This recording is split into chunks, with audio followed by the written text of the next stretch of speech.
Урматтуу YouTube көрүүчүлөр, мынакей биздин 20 мартта эккен уруктарыбыз ушундай деңгээлде болду, өсүп калды. Азыр буда кээ бирлеринде чоң-чоңдорунда 4төн жалбырак чыга баштады. Бул жагында 2, бул жагында 2.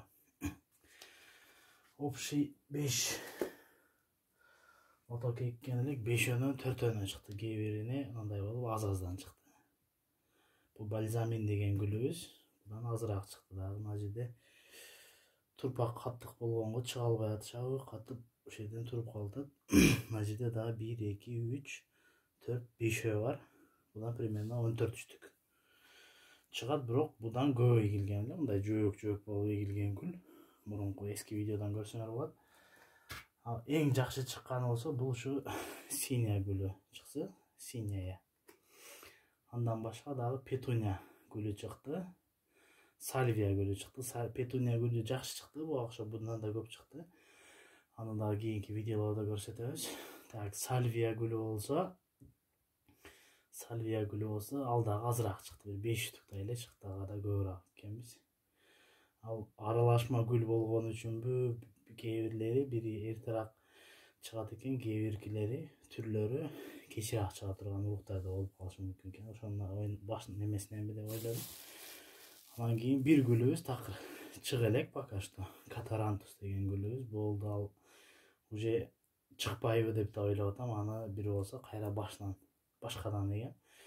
Азыр бүгүн бизде мындай эшиктин алдындагы эле турпактан эккени үчүн бул турпактарыбыз, мына топурагыбыз катып калып атат.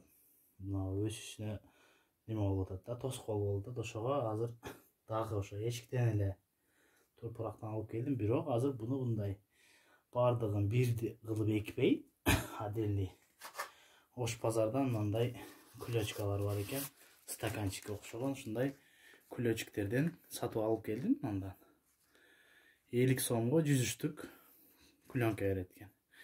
Азыр ушунун ичине турпак толтурабыз дагы, топурактан толтуруп. Азыр эми буга топурактын жакшыраагын толтурганга аракет кылабыз.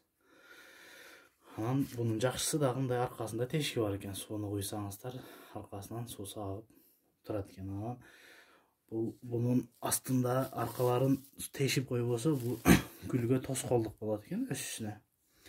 Ошого сөзсүз түрдө аркасында тешип коюш керек экен.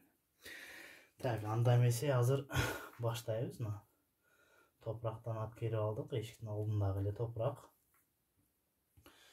Бул уже көчөт болуп калды, мындайча айтканда. Синяя гүлүн азыр ушундай немелерге, мындайларга көчүрөбүз. Азыр мен биринчи бардыгын ушинтип антип стаканчиктерге топурактарды толтуруп алам. Бардыгын толтуруп алам дагы, анан кийин салып баштайм.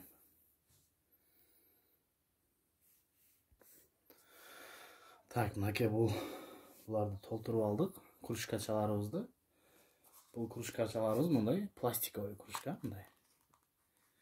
Кийин дагы мына бул көчөтүбүз чоң болуп, гүлүбүз өскөндөн кийин эшикке чыгып дагы эккенде чыгарып отурбай эле ошону кесип алып салып эле ошол боюнча эгип койсок болот. Азыр бул көчөтүбүздүн топурагы аябай катып калыптыр. Ошого суудан куюп жумшартып атам. Биздики топурак мына эшиктин алдындагы эле топурак болгон үчүн атайын баягы гүл өстүрө турган топурак алган эмеспиз. Эксперимент кылып гана өстүрүп көрөйлү десек, ушундай болуп, сонун болуп өсүп калыптыр. Бул азыр көчүрүп аткан гүлүбүздүн аты синяя гүлү, синяя деген гүл. Ошол гүлдүн аралашмасы. Азыр бул гүлдү жумшартып алып, мына жерлерге кашыктын аркасы менен мындай кылып оюп алабыз дагы. Гүлдөрүбүздү бир сыйра салып чыгабыз. Бул азыр гүлдү карасак, бул жерде мындай узун болуп өсүп калган, узун болуп өсүп калган. Азыр мына бул жалбырагын гана ушу жерге чейин кылып көмөбүз. Мына мисалы үчүн мына узун болуп турат. Узун көрүнөт дагы видеодон, камерадан. Ушуну бул жерге чейин кылып көмөбүз топуракка. Так, мынакей урматтуу YouTube көрүүчүлөр, биринчи көчөтүбүздү бул жака көчүрүп алдык. Азыр видеодо тартсам биринчи көчүрүшүм болгон үчүн өтө көпкө созулуп кетет видео ошого. Кесип өчүрүп токтотуп тартытам. Так, азыр бул жерде мен болушунча суулап алып, топурактарын бул жака калтырып, анан кийин бул жака көчүрүп атам. Себеби биздин бул жерде топурагыбыз өтө катык болуп калыптыр. Чоң кылып салайлык десек, топурагы менен кошо бул жерге болбой калат экен. Так, азыр бирөөсүн көчүрдүк. Азыр дагы буну ылдыйраак кылып көчүрүш керек эле.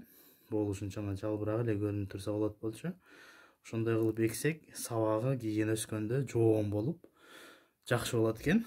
Азыр биздики мына стаканчигибиз кичикирээк болгон үчүн бул гүл түгүнө чейин жеткизбей койдум эми, бирок андай болсо да мындай аз-маз бийигирээк болгондой болуп калды.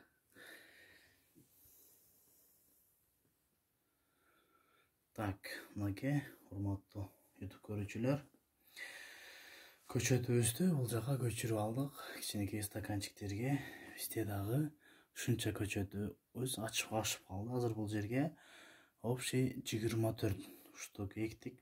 Чоң болгон чоң арактарын эктик дагы. Майдарактарын бул жака калтырып койдук. Бул жерде дагы 1, 2, 3, 4, 5, 6, 7, 8, 9. Бул жерде дагы 9 көчөтүбүз калды.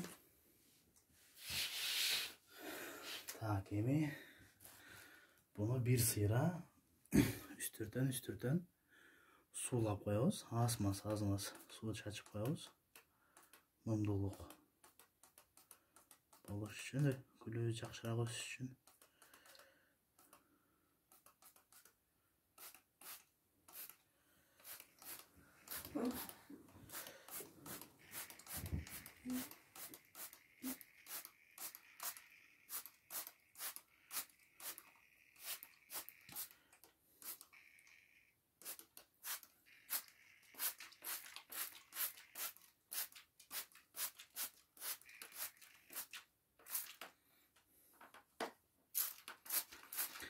Ал суу сепкичтен өтө жакшы экен. Чачканда дагы бардык тарапка бирдей жеткизип берет экен. Мынакей ушу менен бүгүнкү видеобуз аяктайт. Эгерде жаккан болсо, ушул видеого класс басып, эгерде сиздерде да кандайдыр бир сунуштар болсо, астына комментарий кылып калтырып кетсеңиздер болот. Жана каналга жазылып коюңуздар.